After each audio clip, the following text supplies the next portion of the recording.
Y cuando quieras empiezas y ya se va sumando la gente. Vale, ok, pues vamos. Bueno, pues buenas tardes y estamos aquí para hablar un poco y reflexionar sobre la protección de datos y en medio de todo esto nos vamos a plantear preguntas y respuestas y vamos a ver una solución tecnológica para llevar a cabo esta protección de datos y esta privacidad que nos hace falta.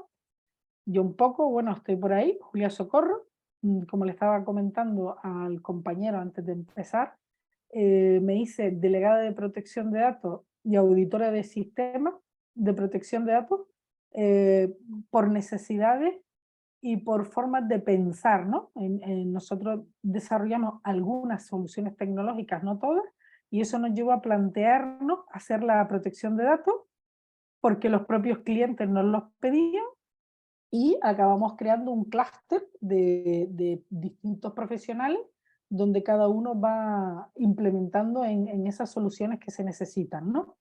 Entonces, eh, el lema es protege lo que más quieres, protege lo que más te ha costado tener. Entendemos que lo que más cuesta tener son empleados, porque los buenos empleados mantienen a los clientes, y clientes, ¿no? Al final trabajamos para esto, ¿no? Para tener clientes. Y hoy en día tenemos que entender el mundo desde otro punto de vista. Por ejemplo, en la Edad Media, si esto fuese Valencia en la Edad Media, pues ya ellos construían con muros, con torres que vigilaban y lo que era el poder principal, ¿no? Se cerraba en algún sitio estratégico, como cuando jugamos al ajedrez, porque siempre, hoy en día en el mundo digital y antiguamente en el mundo donde no existían tecnologías de Internet, siempre había personas que se estaban preguntando, ¿quién tiene las llaves de la ciudad para entrar a la ciudad? Y tú te tienes que preguntar si alguien está pidiendo tus llaves, ¿no? Que es un poco lo que puede pasar si hacemos el concepto, ¿no? De cuando alguien está mandándonos unos primeros intentos de phishing, ¿no? De ataque hacker. Entonces, alguien puede estar vendiendo tu propiedad en Internet, o sea, suplantando tu identidad de alguna manera, ¿no? Nos tenemos que preguntar, por ejemplo, si hay sitios referentes del sector que están atacando, ¿no? Por ejemplo, sabemos que el sector médico, el sector de salud, clínicas y demás se atacan muchísimo porque a la gente le importa que nadie conozca su privacidad respecto a un diagnóstico médico. Entonces eso se cotiza bastante en un ataque de un cibercriminal. Es el mismo sentido común y somos las mismas personas, simplemente que en vez de vivir en la Edad Media y construir torres, ¿vale? Vivimos en otra época y lo que estamos haciendo es trabajar a nivel tecnológico, pero el sentido común de intentar entrar, hacer ese atraco perfecto, es lo mismo fuese con un burro, con un caballo, con un ejército, que ahora mismo los ejércitos digitales y con carreras informáticas, ¿vale? Es muy importante que tengamos en cuenta que es la privacidad. La privacidad es el derecho a la intimidad, ¿vale? Que no es lo mismo que lo que sería la protección de datos, ¿vale? Cuando nosotros vamos a proteger los datos, protegemos los datos y los datos personales, que son los que van a hacer que se invada nuestra privacidad. Entonces, nos tenemos que preguntar qué son los datos personales y darles el valor que tienen esos datos personales, ¿vale? Entonces, un dato personal es cualquier información relativa a una persona que te haga identificable, por ejemplo, una fotografía, por ejemplo, un nombre o a veces te dice la gente el número de teléfono es lo que tengo y el WhatsApp. Digo, bueno, pues ya lo tienes todo, ¿no? Como datos personales. En este sentido, podemos decir, podemos hacer una lista, ¿no? Y decir que datos personales son nombres y apellidos, direcciones de correo electrónico cuando llevan tu nombre y apellido, no cuando eres administración arroba, aunque si tú eres una administración arroba y está adjudicado a una sola persona, se podría entender que es un dato personal a nivel interno, no a nivel externo. Si tú pones juliasocorro arroba empresa.com, estás poniendo los datos personales, el nombre y el apellido, y así veríamos un montón de conceptos, ¿no? La dirección IP se considera un dato personal, las cookies con el nuevo reglamento europeo se considera un dato personal, ahí tenemos un problemón impresionante con todo el tema de las cookies, porque si queremos que funcionen correctamente para que no nos sancionen, está siempre el código ahí dando la lata y chocando, y además están los grandes soberanos digitales haciendo de vez en cuando que ese código no funcione para ellos poder captar esos datos, y luego aparte tenemos el tema de que si ellos no entran a coger esos datos, nosotros tampoco, por lo tanto las listas de audiencia no van a funcionar igual, aunque existen soluciones tecnológicas que cumplan el reglamento europeo también para este tipo de cosas. Entonces tenemos todo un listado de lo que serían ejemplos de datos personales. ¿Por qué me tiene que interesar el tema de mi suplantación de identidad? Porque si ustedes entran, por ejemplo, a esta página web y ponen su correo electrónico, pues de repente va a suceder que tu correo electrónico lo utilizaste para darte de alta en Adobe, en Dropbox y en LinkedIn, y estas distintas tecnologías han sido atacadas. ¿Qué quiere decir? Que tú tienes una cuenta de correo electrónico que normalmente es el mismo que le das al banco, es el mismo que utilizas para ir al herbolario y lo utilizas para darte de alta en Facebook o en LinkedIn. ¿Y qué es lo que pasa? Que no todos los proveedores van a tener el mismo nivel de seguridad. Entonces, es muy importante analizar nuestros correos y también dividir nuestros correos. O sea, el correo que le estoy dando al banco es para el banco y no puedo estar utilizando ese correo para dar de alta en LinkedIn, por ejemplo, porque LinkedIn a lo mejor no se preocupa de la seguridad tanto como se preocupa tu banco, y entonces a partir de ahí pueden haber brechas de seguridad hacia ellos y tú has dejado ahí esos datos que te pueden llevar a una suplantación de identidad. No solamente nos tenemos que preocupar de un robo económico, ¿no?, en la cuenta corriente, pueden haber daños de otra forma que iremos comentando, ¿no? Por ejemplo, pueden haber daños de agencias de cobro que te llaman para reclamarte pagos de deudas que no son tuyos. Por ejemplo, tú puedes querer pedir un cambio del seguro de un coche y te dicen que no porque te han metido una lista de morosos y resulta que tú no eres la persona morosa, ¿vale? ¿Por qué? Porque van sucediendo a través de estos datos personales que no nos preocupan, porque decimos a mí los datos personales no me importan, pues van sucediendo todo este tipo de cosas y lo que hacen es pues hacerte un daño personal del cual tú no eres consciente. Empiezas han habido casos de gente que han pagado sus vacaciones para irse, por ejemplo, a Fuerteventura y 2 años después han tenido la suerte de ganar un juicio, pero no siempre te pasa eso, porque no siempre das con el hacker o con el cibercriminal, ¿no? También puede pasar que desaparece dinero de tu cuenta poco a poco, lo que se denomina el gusano, ¿no?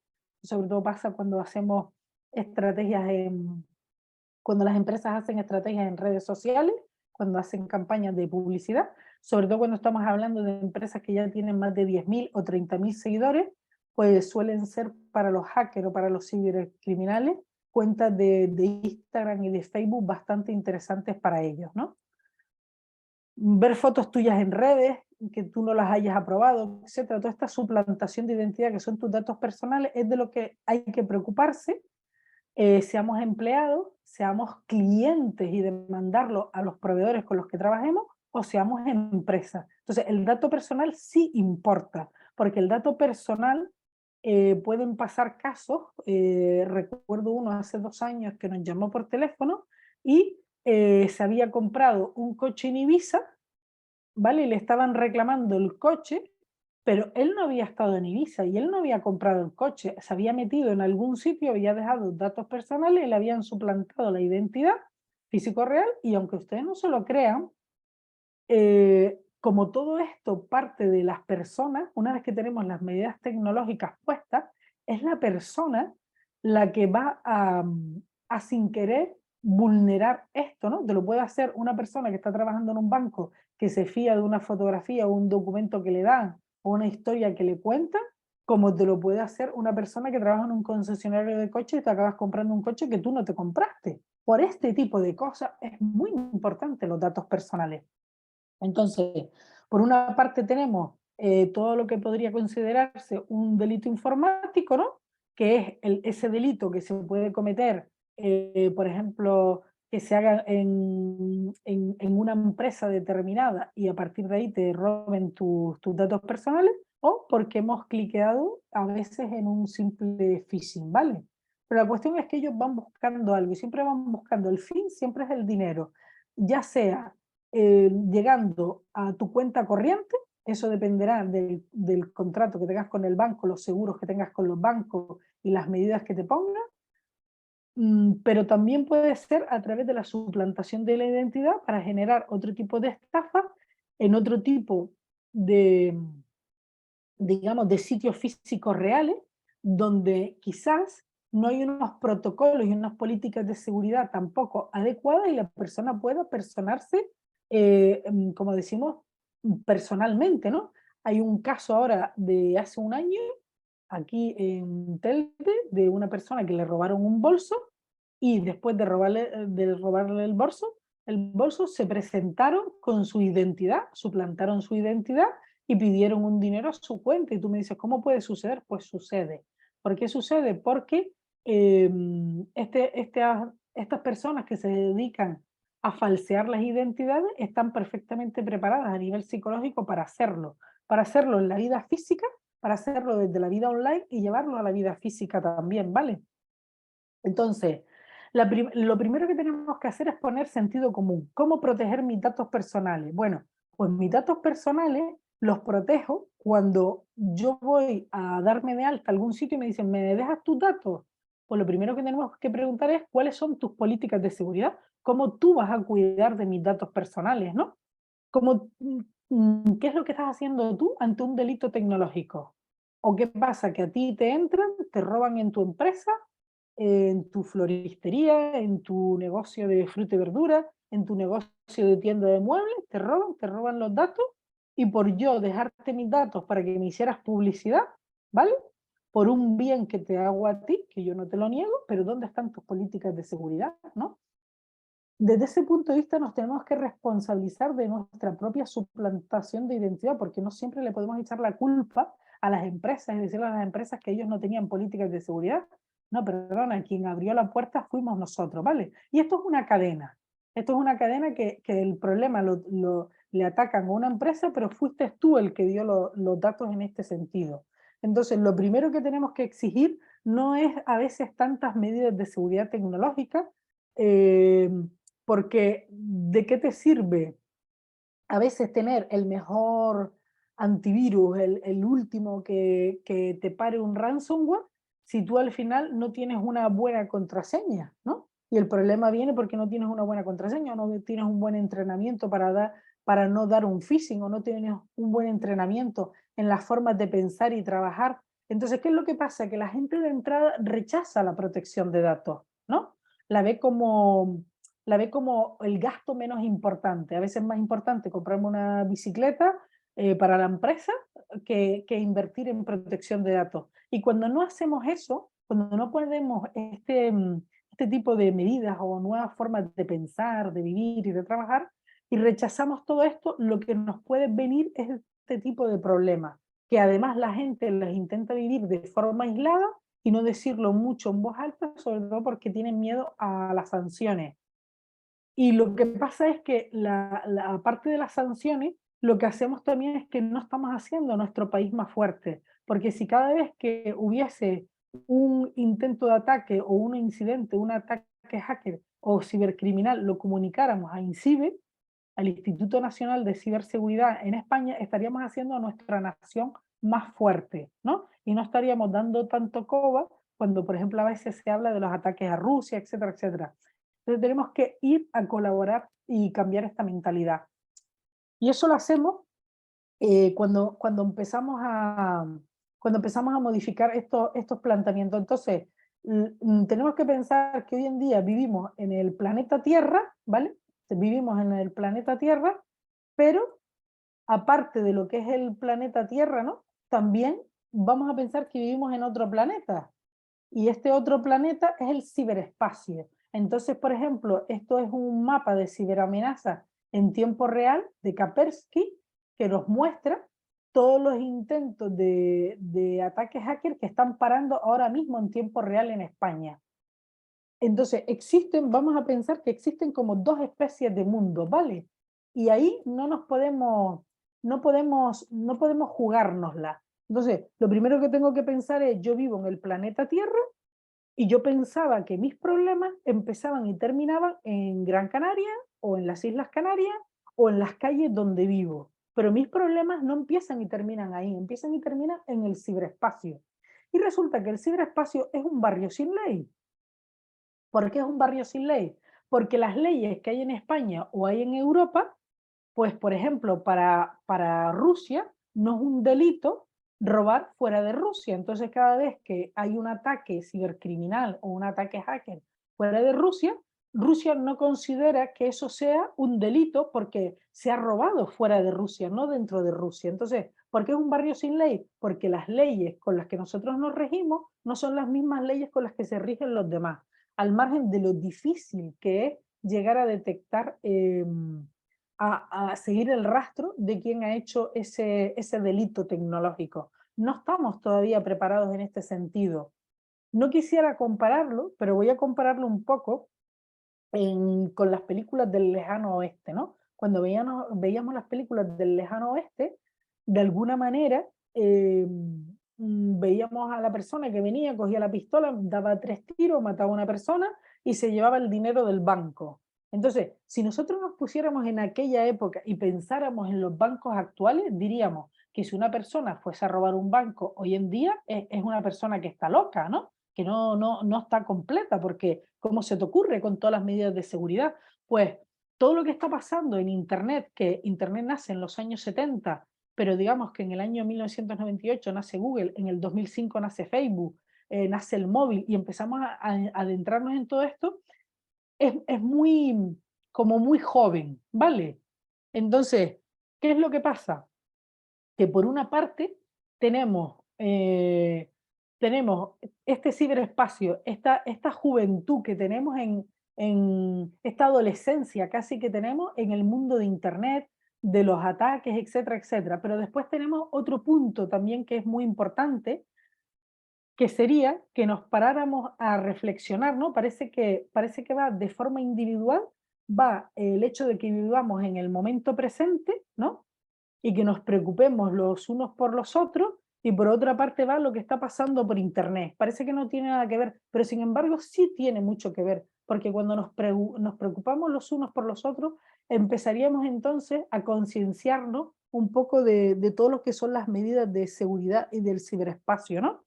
Entonces, tenemos muchísima gente preparada en España para resolver desde el punto de vista de leyes, desde el punto de vista de tecnologías, etcétera, pero no tenemos la conciencia y eso es lo que realmente nos está llevando a todos los diferentes problemas que estamos teniendo. Bueno, ya hemos comentado un poco lo que es el ciberespacio, hemos mostrado también un poco todo lo que es el mapa. Todos estamos conectados, podemos visitar este mapa de cable submarino que se actualiza una vez al año, entonces estamos todos conectados por fibra óptica y el hacker puede ser tu vecino o puede estar en Afganistán para cometer esta serie de delitos y obtener nuestros datos. En realidad tenemos dos mundos, ¿no? Dos mundos paralelos. Entonces tenemos que pensar un poco que la ciberseguridad, la ciberseguridad eh, son medidas técnicas, pero medidas también desde el punto de vista de lo que nos viene a decir el Reglamento Europeo y el resto de normas. ¿Qué es lo que pasa cuando tenemos una brecha de seguridad? Lo que pasa es que tenemos que responder a un formulario que nos dice, ¿no? En este formulario que lo tenemos que responder, dicen 72 horas, pero yo digo 48 horas para resolver, ¿vale? Porque te cuenta por horas, no por días, entonces casi es mejor responderlo en 48 horas que en 72 para que no te vayas fuera del plazo. Entonces, cuando tú rellenas este formulario, te dice, ¿quién es el responsable? Pues se pone el autónomo o la empresa, ¿no? ¿Y quién es el encargado? Hombre, pues tendrás que tener una persona que te esté llevando algo en la parte informática, ¿no? Estamos hablando de un delito tecnológico, por lo tanto tendrás que tener algunos medios de prevención en este sentido. ¿Y quién es la persona que te hace tus recomendaciones alguien que sea tu delegado de protección de datos, tu persona de contacto en este sentido, ¿no? ¿Quién te asesora, etcétera? Entonces vamos respondiendo al formulario. Pero en este formulario, en la página 6, te habla de cuáles son las medidas de seguridad que tú has tomado antes de la brecha. Y te empieza a decir, ¿y usted tiene políticas de protección de datos y seguridad? ¿Y usted hace un registro de incidentes?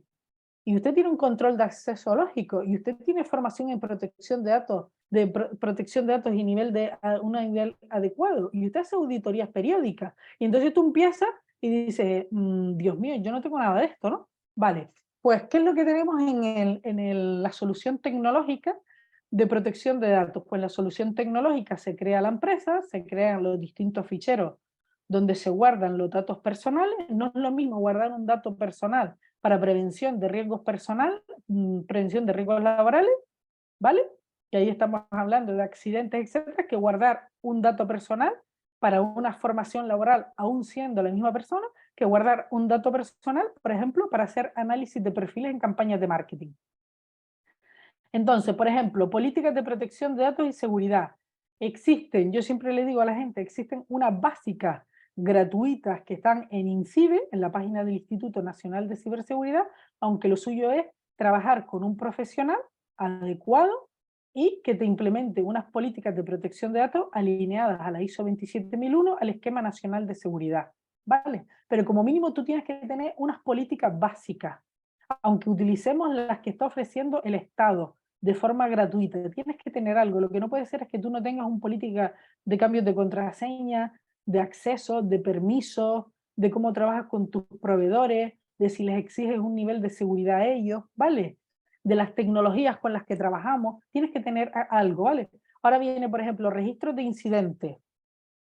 Un evento es lo que sucede antes de un incidente. Un evento sería que me llegó un phishing, pero lo detecté a tiempo, y el incidente es justo cuando ya se produce un ataque hacker o cibercriminal. Bueno, pues la tecnología te permite recoger los registros de incidencia, te permite recoger todo este tipo de registros, con lo cual tú en un solo software, como si fuese un software de contabilidad, pero este de protección de datos, vas teniendo todas las preguntas y respuestas que necesitas para en 48 horas darle los informes, porque no solamente tienes que responder el formulario, sino dar los informes y comunicarlo ante la Agencia Española de Protección de Datos. Pero es más, si alguien tuviera una auditoría, ¿vale?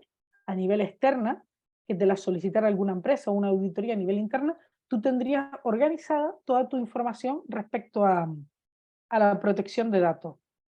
Controles de acceso lógico se te piden, copias de seguridad se te piden, formaciones de protección de datos. O sea, si las personas tienen que entender lo que estamos hablando y reflexionar, por ejemplo, lo que hemos dicho, que realmente vivimos hay un mundo, hay un meta, ¿no? Hay un más allá, que es paralelo, que tiene que ver con lo que es el ciberespacio.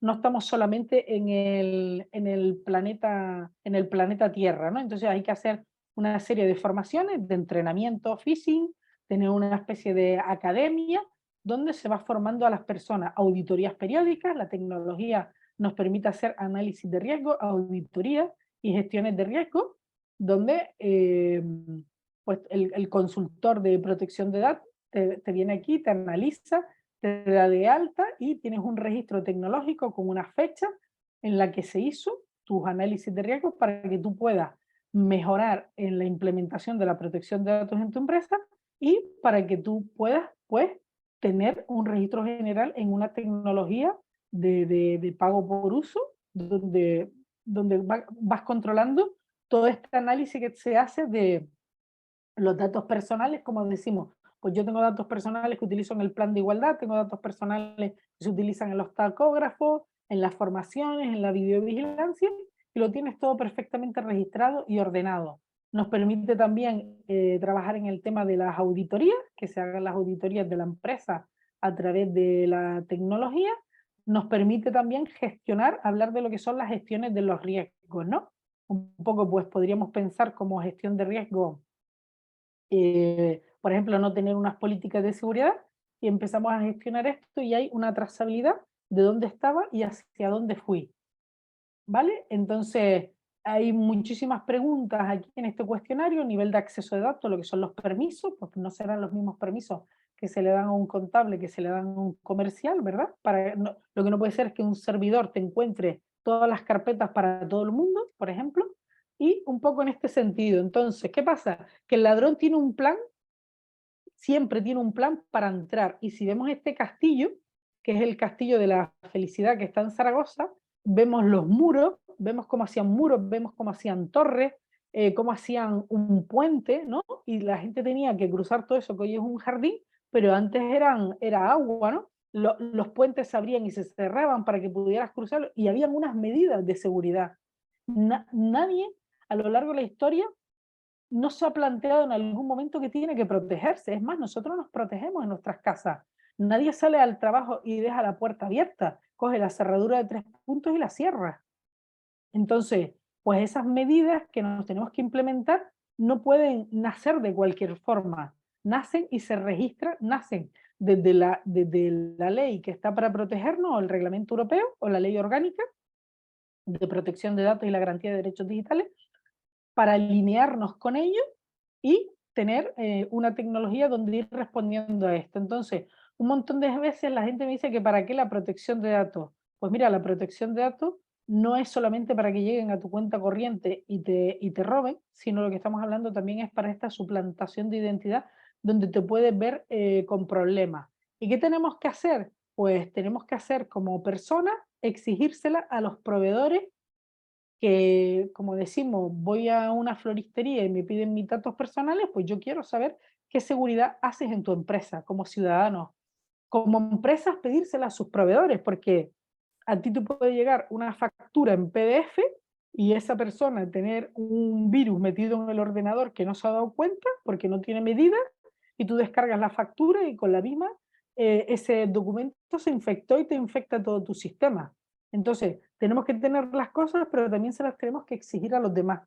Y sin pasar ninguna vergüenza. Es algo que la ley está ahí, pero como llegó la ley, por ejemplo, de prevención de riesgos laborales en el año 1999, y yo recuerdo en aquella época que las direcciones facultativas no contemplaban una partida para seguridad y salud, porque era una ley reciente. Hoy en día nadie se olvida de que hay que invertir en la seguridad y salud en los puestos de trabajo. Pues lo mismo pasa con esto si queremos dormir tranquilos y dormir seguros, ¿vale? No sé si han oído hablar del ataque que se hizo al, al Consejo General del Poder Judicial, que es un nodo, es un punto neutral, donde están todos los datos personales, de la mayor riqueza de datos personales a nivel nacional. Entonces, en ese punto, lo que se hace es que Hacienda pueda consultar datos respecto a prisiones, a juzgados, a la seguridad social, etcétera. Pues se hace este ataque y cuando se hace este ataque, los cibercriminales o los hackers que lo perpetúan, lo que quieren es tener una segmentación de clientes con poder, de personas con poder adquisitivo. Y se centran directamente en la agencia tributaria, no se centran en lo que está pasando a nivel judicial. Entonces, esos datos han sido atacados y ahora esas personas tienen esos datos personales y tienen un listado de nombres, direcciones donde vive la gente, etcétera, etcétera. ¿En qué momento o cómo lo utilizarán? Pues la verdad es que es muy duro decir que no solamente que se haya sufrido el ataque, porque como decimos, tenemos una madurez en este sentido y lo tenemos todos, los políticos son una representación también de lo que puede ser el cine, de lo que puede ser nosotros mismos como personas y como ciudadanos, ¿no? Y estamos todos en este momento aprendiendo y tratando de poner este tipo de soluciones donde el hacker y el cibercriminal de momento sigue yendo por delante de nosotros por el motivo que sea, no vamos a cuestionar el motivo. Lo que sí vamos a cuestionar es este tipo de ataques. En el Black Friday, por ejemplo, aquí, esto es un sistema ransomware detectando dos intentos de amenazas que fueron bloqueadas, ¿ves? En el momento del Black Friday, del jueves al viernes. Y esto pasa, se hacen campañas específicas porque la gente está muy eufórica y perdemos el norte en lo que sean las compras online. También es normal, porque las grandes empresas que están digitalizadas y funcionan muy bien, llegan a facturar del 17 al 30% de su facturación bruta anual en la semana del Black Friday. Entonces, ¿cómo deberíamos de pensar que es la patología de un hacker o un cibercriminal? Pongo hacker en un lado porque considero que es diferente, que por lo menos nació de una forma diferente, nació con unas ideologías, al cibercriminal que ya diríamos que tenía una patología más complicada. Imagínate que llegas a tu casa, ¿no? Y no puedes abrir la puerta y te encuentras con todo un enredo como son estos cables, ¿no? Alguien lo enredó y alguien lo podrá desenredar. Pero tú tienes que entrar dentro. Imagínate que no los puedes cortar y no puedes hacer nada. Simplemente tienes que coger con tus manos, irlos desenredando. Pero además le vas hablando por la puerta a tus hijos pequeños y les vas diciendo, tranquilo, vete a la nevera, coge la leche, no pasa nada si te la bebes fría, estamos aquí, vamos a abrir la puerta, ¿no? Y te coges y te pegas 3 días sin ducharte, sin comer y sin dormir. Y desenredas esto. Pues esto es la mente del hacker y del cibercriminal. Tienen una serie de patologías y lo que hacen es esto, viven sin vivir, ¿vale? Respecto a lo que son unos objetivos, ya sea para tener poder de información, para vender la información en el mercado negro, etcétera, etcétera. Entonces, como la programación es, si yo camino hacia un lado, tengo una solución, pero puedo enredar y desenredar, ¿no? Pero estas personas viven con estas patologías y además se dedican solamente a esto. Entonces, nosotros tenemos que hacer un cambio como sociedad y construir más perfiles a nivel informático que estudien para el tema de hacker, etcétera, etcétera, para poder solucionar y en medio de todo esto implementar y concienciarnos de la protección de datos. Lo que decimos, el hacker y el cibercriminal quiere el dinero y le da exactamente igual si te suplanta la identidad.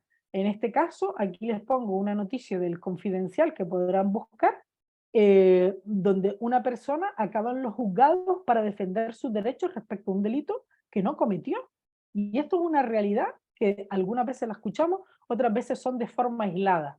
INCIBE, el Instituto Nacional de Ciberseguridad, está aquí para nosotros de 8 a 11 de la noche de forma gratuita los 365 días del año. En el 017, en un WhatsApp, en una cuenta de Telegram, en el formulario de la página web. Vale, INCIBE tiene un montón de soluciones para que de forma free y gratuita podamos empezar a hacer cosas. Luego está el portal del ciudadano en la Agencia Española de Protección de Datos, donde podemos ir a comunicar aquellas cosas que consideremos que no están correctas respecto a nosotros, ¿vale? Por ejemplo, tenemos los derechos del interesado, o sea, si yo tengo derechos, sí, tú tienes derechos.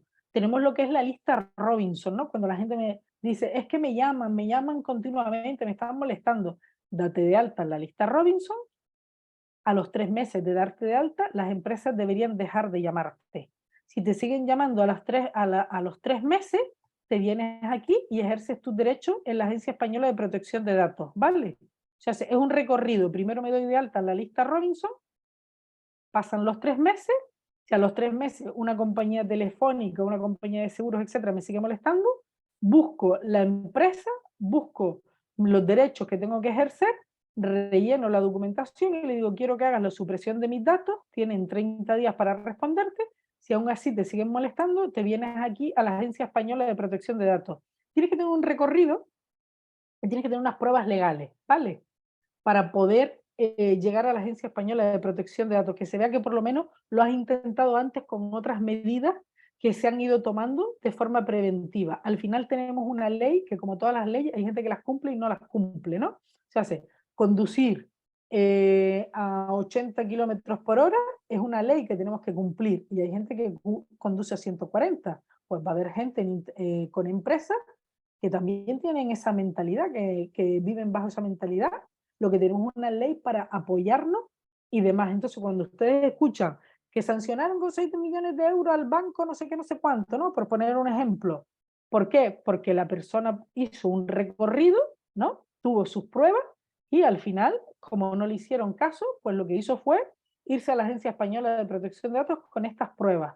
Ojalá no tengamos que llegar a esto, pero a veces tenemos que llegar a esto por preservar nuestra privacidad, nuestra intimidad, ¿vale?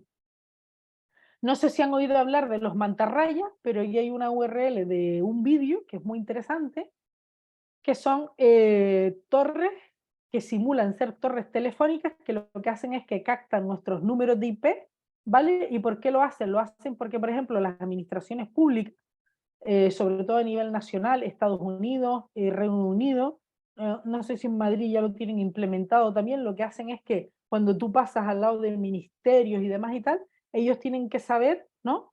Si la gente está hablando respecto a cometer un delito. Entonces hacen un barrido y se introducen en nuestros móviles. Pero ¿qué es lo que pasa? Que lo que se hace para proteger también lo puede copiar cualquier tipo de hacker o cibercriminal, y si tú estás entrando con tus credenciales y te toca un mantarraya de esto, pues te pueden quitar las credenciales. Antes era como el sitio más seguro hacer transferencias bancarias en los móviles, ¿vale? Yo hoy en día lo pongo en cuarentena debido a estos mantarrayas que los pueden fabricar de forma casera y tenerlos por ahí, ¿no? Para quedarse con las IP y acceder a nuestros móviles. Entonces, el hacker o el cibercriminal sabe en qué zonas seguras trabaja, en qué zonas seguras y en qué zonas rojas. La cuestión es si nosotros lo sabemos. Es importante que nosotros sepamos esto, ¿vale? Porque si nosotros no sabemos cuáles son las zonas rojas, entonces no podemos dominar esa parte.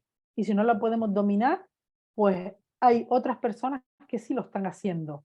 ¿Qué les digo? Que esto tiene unos costes económicos, sí, pero también ser piloto de avión tiene unos costes económicos y nos gusta viajar y sentirnos seguros y que la persona que sea piloto de avión haga deporte, esté concentrado, etcétera, etcétera. Entonces, implementar la protección de datos y un plan de seguridad también tiene unos costes económicos. Pero una vez que lo hacemos, que hacemos nuestros proyectos, podemos decir que vivimos bajo riesgo, con mínimo riesgo y de una forma más segura.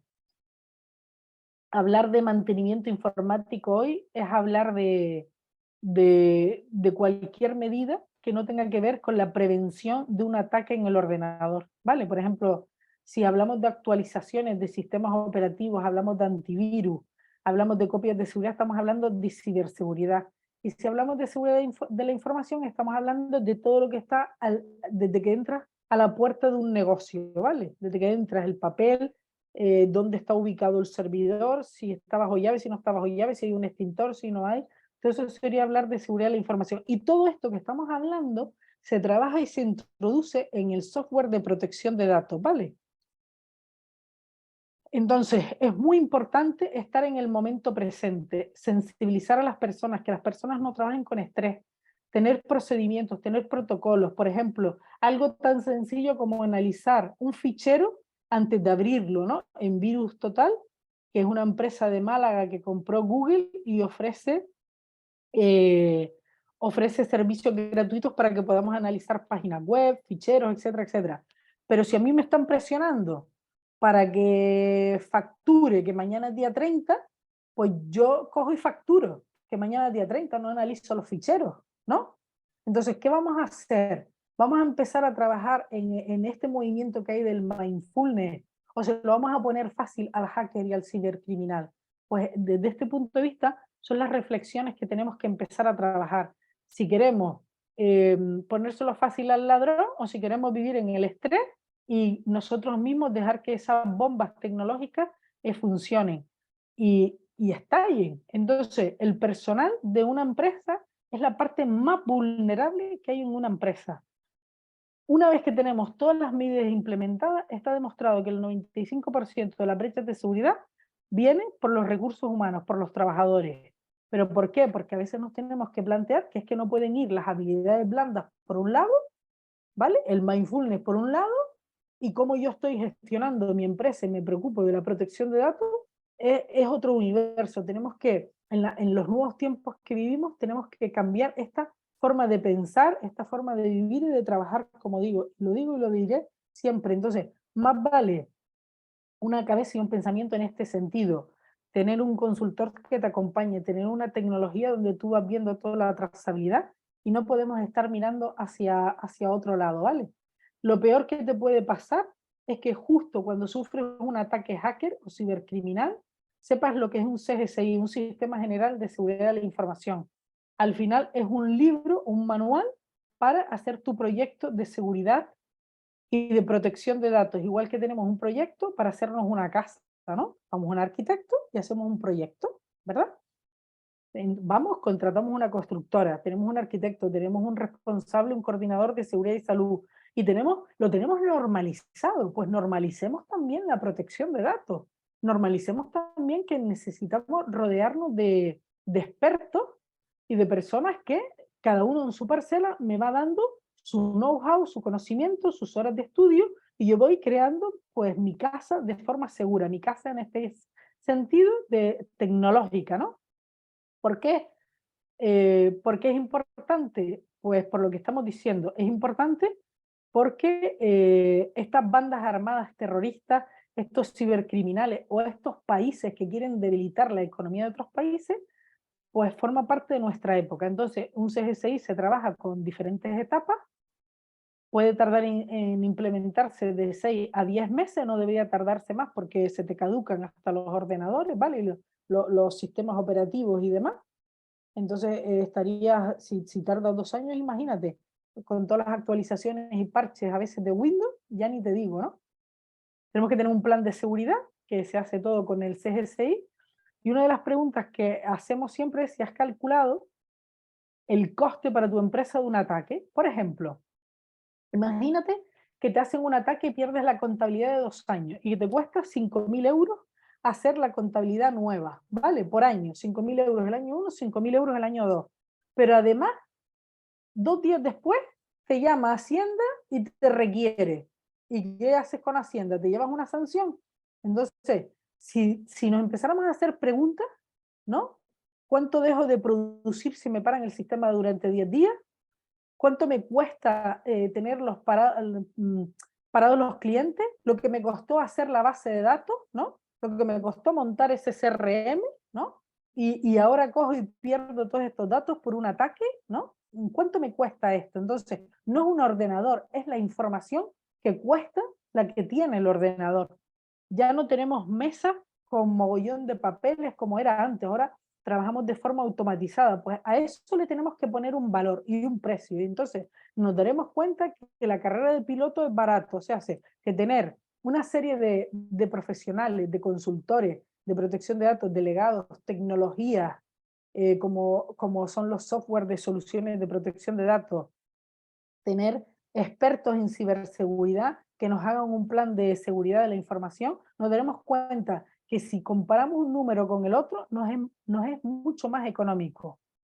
Entonces, un poco, sí les quiero decir y cerrar aquí ya, por si alguien quiere hacer una pregunta, y es que el 60% de las empresas cierra a los 6 meses de sufrir un ataque, y esto son estadísticas reales.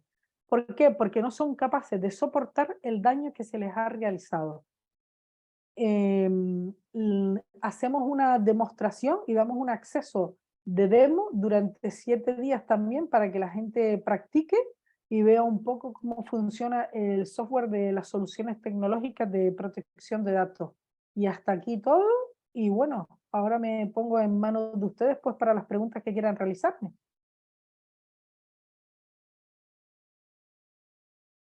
¿Alguien quiere abrir micro?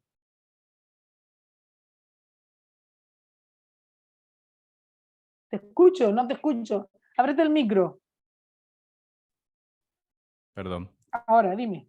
A ver, yo tuve una situación ¿Mm? entre tantas, ¿no? Pues hemos tenido todos muchas situaciones, a veces somos conscientes, a veces no, como tú ya sabes. Pero bueno, a mí, por ejemplo, lo que me está pareciendo con las empresas, que también es parte de lo que yo tengo que hacer, aunque yo no esté especializado en lo que tú haces, tengo que implementarlo, ¿no? Cómo securizan los datos de los usuarios, de los clientes cuando es un e-commerce, aunque no tengan una web, pues si tienen un CRM, pues cómo entran los usuarios al CRM, el doble factor de autenticación, etcétera, etcétera. Entonces, como yo me he vuelto paranoico con esto, yo tengo 2 aplicaciones de autenticación, ¿no? La de Microsoft y la de Google. Entonces divido para, digamos, dividir ¿no? el riesgo de que una de las dos pase lo que sea, pues tengo un montón de contraseñas. Luego tengo las PAS y Panda Password, ¿no? Pues yo tengo el sistema de Panda Premium. Pero bueno, para no liarlo, lo que me pasó un día es que dentro de estos métodos de seguridad en el móvil tenía, ¿no? En el sistema operativo de Android lo he tenido que quitar, que si se intentaba desbloquear la pantalla 15 veces seguidas, se reinstalara el sistema operativo. ¿Qué sucedió? Que en el bolsillo del móvil sucedió eso, que se estaba tocando la pantalla y yo estaba haciendo otra cosa y se reinstaló el sistema y perdí el doble factor de autenticación de... Yo tengo unas 280 contraseñas. Y claro, después no podía entrar ni al mismo sistema de Panda Password, que tiene su doble factor de autenticación. Entonces, mi dilema era, yo tengo una contraseña maestra, por ejemplo, uno de esos sistemas, Panda Password, una contraseña que la gobierna todas. Para ese sistema tengo el doble factor de autenticación. Y así, ¿no? Lo voy haciendo todo en los navegadores, igual, ¿no? En las cuentas de Google, las cuentas de Microsoft. Pero si tengo ese tipo de incidencias, por ejemplo, porque ahora ya no puedo tener el móvil, que aunque tenga un PIN de 7 dígitos, pues yo tenía ese rollo de si ¿no? También me lo podrían llegar a vulnerar, pues perdí, ¿no? El móvil. Imagínate que no es que me pasara eso en el bolsillo, sino que pierdes el móvil. Y al final me vi en un problema de que no podía entrar a HubSpot, no podía a las cuentas de CRM de los clientes, no podía entrar a mi hosting, porque tengo una cuenta de hosting de agencia donde tengo 26 webs, que es donde entro como administrador en todas ellas. No podía entrar a mi Google, no podía entrar a mi Microsoft, no podía entrar a nada, ¿no? Incluso cuando tú sabes que se actualiza Windows, pues tienes el doble factor de autenticación y te vuelve a cambiar el PIN de entrada de desbloqueo de pantalla en Windows. Entonces me vi que, claro, lo he ido haciendo todo con el máximo rigor en ese sentido, ¿no? En el tema, por ejemplo, de las contraseñas. Luego hay más historias de las que tú has hablado. Y tienes una incidencia y lo que tienes es que el haber protegido eso te genera el que tú no puedas entrar a nada en un momento dado, porque pierdes el móvil, por ejemplo. En ese sentido, yo lo que te recomiendo es que tienes que tener 2 móviles, tienes que tener 2 administradores. Y a lo mejor LastPass está bien, ¿vale? Pero hay otro tipo de tecnología. Yo, por ejemplo, trabajo con Keeper Security, ¿vale? Entonces puedes entrar por el ordenador y por una aplicación móvil para tener las contraseñas. No, pero no podía entrar al ordenador. Pero si tú no puedes entrar en el ordenador, pero tienes el Keeper en el móvil, porque existe una aplicación móvil, lo que no haces por allí lo haces por aquí. Y tener 2 administradores, ¿sabes? Dame un segundito que tengo que coger una llamada, por favor. Nacho, ¿ya estás aquí? Venga, ya voy, gracias. Disculpa que tengo ya, porque a las 6 en punto tengo una reunión y ya están aquí. Lo que te digo es que tienes que tener 2 móviles y 2 superadministradores siempre. Porque inclusive si te hackean una cuenta de Microsoft en un superadministrador, ¿vale? Y no puedes entrar por ahí, entras por el otro superadministrador. Esas son una de las medidas a tomar. Sí, eso yo lo tengo, por ejemplo, en las cuentas de WordPress, pero no he visto cómo hacer eso en Microsoft con Google. Nacho, lo que tú prefieras. Yo creo que aquí arriba, ¿no? Ahora lo vemos. Venga, yo bajo ya. Venga, hasta ahora. Lo siento, es que tengo que bajar porque está televisión abajo y tengo que bajar, me tengo que ir. Lo siento, lo siento. Venga, sí, pero escríbeme, búscame, escríbeme y te sigo respondiendo. Y a mí que también me llaman y me escriben, les sigo respondiendo. Y nada, yo hasta aquí. Rubén, hasta luego y encantada. Pues muchas gracias, Julia. Venga. Vale, chao, chao. Chao. Muchas gracias. Chao. Hasta luego. Hasta luego, Rubén. Chao, Raúl. Chao.